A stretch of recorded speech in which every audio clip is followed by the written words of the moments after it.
My father was the kind of man people stared at when he walked into a room. Tall, broad-shouldered, dressed always in pressed clothes, even on weekends. He carried himself with a quiet authority that made strangers assume he was important. And he was. At least, that's what we believed. We were a military family. That was our entire identity. My father had served for over 20 years. My mother wore that fact like a crown. My brother and I grew up in the shadow of medals we weren't allowed to touch, photographs we weren't allowed to ask about, and a man we weren't really allowed to question. He had rules, strict ones. Dinner at 7, no exceptions. No raised voices, no tears at the table. He called it discipline. We called it home. And I loved him. I want you to understand that before I tell you the rest. I loved my father with the kind of love that doesn't ask questions, the kind that just trusts, completely, blindly. I was 26 years old when the first crack appeared. It was a Tuesday. I remember because Tuesdays were the days my mother cooked his favorite meal.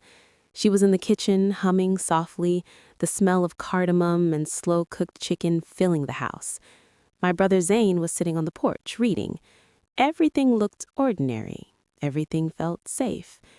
And then a car pulled up outside our gate that I didn't recognize. A black car, government plates. My father walked out before I could even ask who it was. He closed the door behind him. He spoke to the man outside in a low voice I couldn't hear. When he came back in, his face had changed, just slightly. A tightening around the eyes, a jaw muscle flickering. "Who was that?" I asked. "Nobody," he said. "A wrong address." And I believed him because I always believed him. That's what trust does to you. It makes you blind to the very things you should be seeing. But what I didn't know that day was that the man in that black car was the beginning of the end of everything I thought was real. Looking back now, I can see that the signs had always been there. I just wasn't trained to read them. The phone calls my father took in the garage with the door shut, the bank statements that arrived in envelopes marked with initials I didn't recognize, the nights he came home late and my mother said nothing, not because she was calm, but because she had already learned that asking led nowhere. My mother knew things. I realize that now. She had built a beautiful, spotless life on top of a secret she had chosen to protect, perhaps because exposing it would mean destroying everything she had given her years to. I used to think she was strong. Then I realized she was just surviving. We all were. And the man who was supposed to protect us, the man with the pressed shirt and the military posture and the voice that never wavered, he was quietly, carefully, systematically lying to us for 20 years. I didn't know that yet, but I was about to find out. And the person who would tell me the truth wasn't a stranger. It wasn't a lawyer or a private investigator or a bitter ex-friend. It was a general, a man my father had served under, a man who had sat at our dinner table twice, who had shaken my hand and called me a credit to your father. He was the one who broke it all open. And when he did, my entire world didn't just fall apart, it dissolved, like it had never existed at all. 3 weeks after the black car, I got a call from my father's old regiment office. They were looking for him, something about a formal inquiry. The officer on the phone was polite, professional, careful with his words. But underneath all that politeness, I could feel it. Something was wrong. Deeply, seriously wrong. I told my father that evening. He sat very still. He didn't blink. He said, very quietly, "It's a misunderstanding. Don't involve yourself." That phrase, "don't involve yourself," I had heard it my whole life. Whenever I asked why we moved suddenly, whenever money was tight and then, mysteriously, it wasn't, whenever old friends stopped coming around and new ones appeared. Don't involve yourself, Layla. But this time, something in me refused to obey. Maybe it was the look on his face, that careful, practiced stillness that wasn't calm at all. Maybe it was the way my mother had gone completely quiet at dinner that night, pushing food around her plate without eating. Maybe it was just me, Finally, after 26 years, deciding I was allowed to ask questions. I started looking, quietly, the way he had always taught me to do things, carefully, methodically, without making a sound. The first thing I found was the property, a house, in another city, registered in a name I didn't recognize, but with my father's phone number listed as the contact. I stared at that document for so long, the words blurred. Then I found the second name, a woman, married to my father, or what looked disturbingly like a second marriage, with records going back 16 years. 16 years. I was 10 years old 16 years ago. My brother was 7. My father had a second family. Not an affair, a family, children, a house, a life running parallel to ours, like two trains on tracks we never knew existed. I couldn't breathe. I sat on the floor of my bedroom, the same bedroom I'd grown up in, with the same faded curtains and the same photograph of my father in uniform on the wall, and I couldn't breathe. I called Sane, my brother.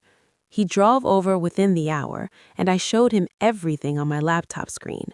I watched his face go through the same stages mine had: confusion, disbelief, a long, painful silence. "There has to be an explanation," he said. And I remember thinking, that's exactly what I would have said a month ago.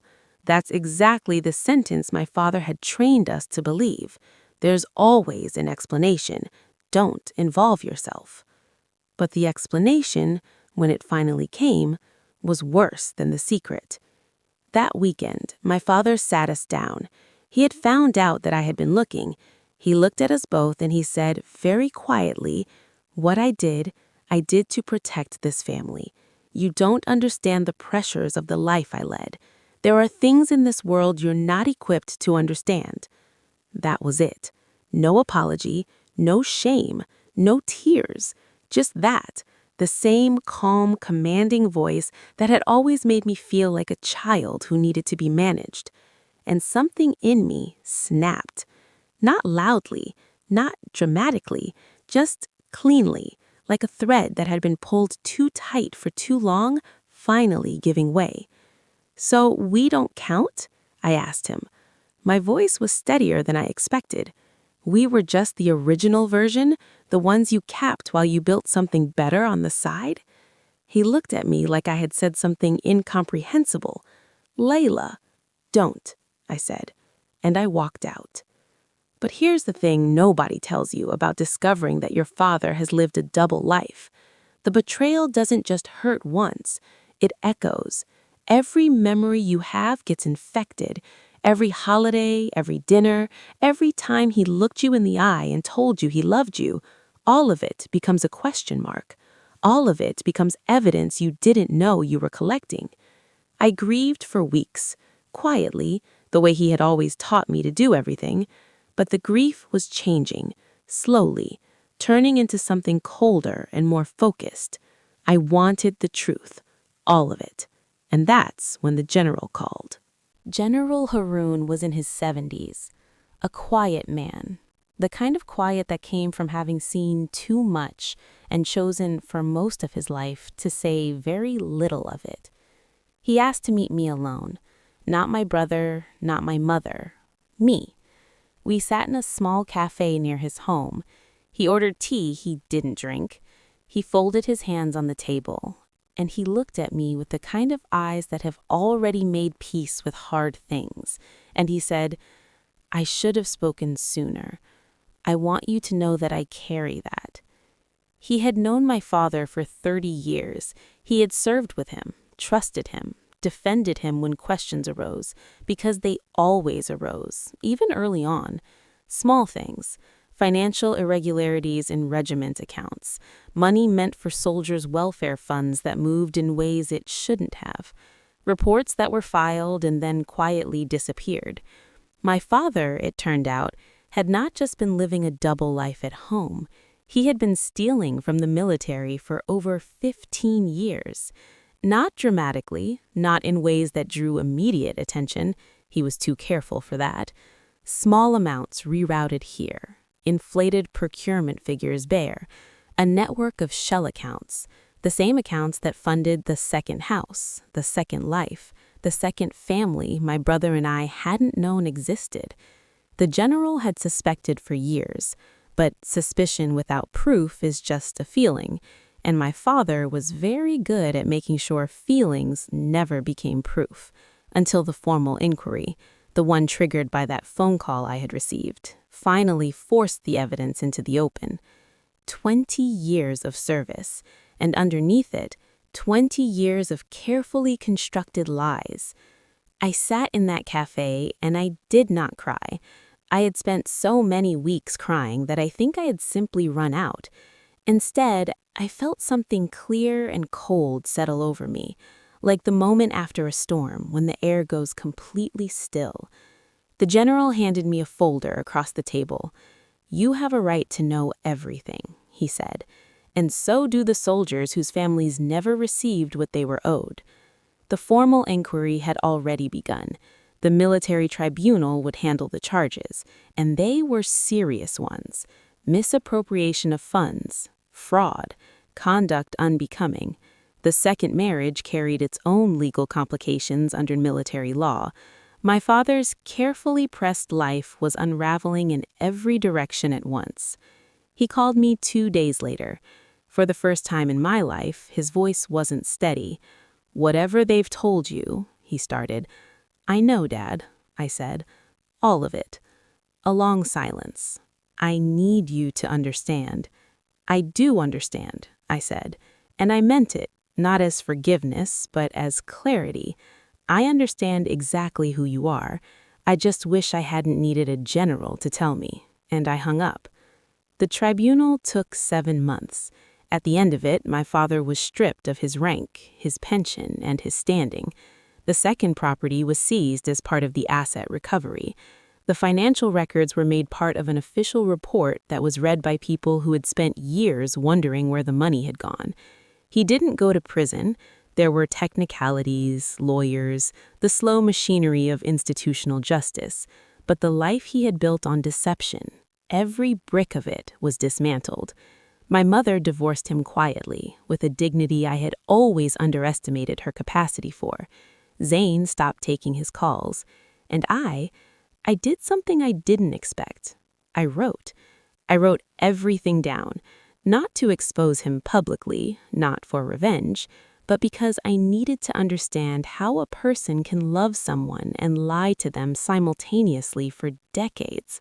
Because I needed to make sense of what it means to grow up in a house where the foundation was never real. And here is what I learned. Truth is not cruel. Deception is cruel. Truth is just late sometimes, and painful, and it arrives in ways we never chose and never wanted. But it arrives. I am not broken by what my father did. I was, for a while. I walked through months where I questioned every memory, every moment of warmth, every laugh at a dinner table that was secretly half fiction. But I came out the other side with something he never gave me: the ability to see clearly, to trust what is real and refuse what isn't, to stand in the ruins of a false story and choose to build something true. The general called me once more after the tribunal, to check on me, he said. I told him I was fine. Better than fine, actually. "You're a lot like your mother," he said. I had always assumed that was a simple compliment, but standing where I stood then, knowing what I knew, I finally understood what it really meant. My mother had survived him, quietly, with her head down for longer than she should have had to, but she survived. And so did I.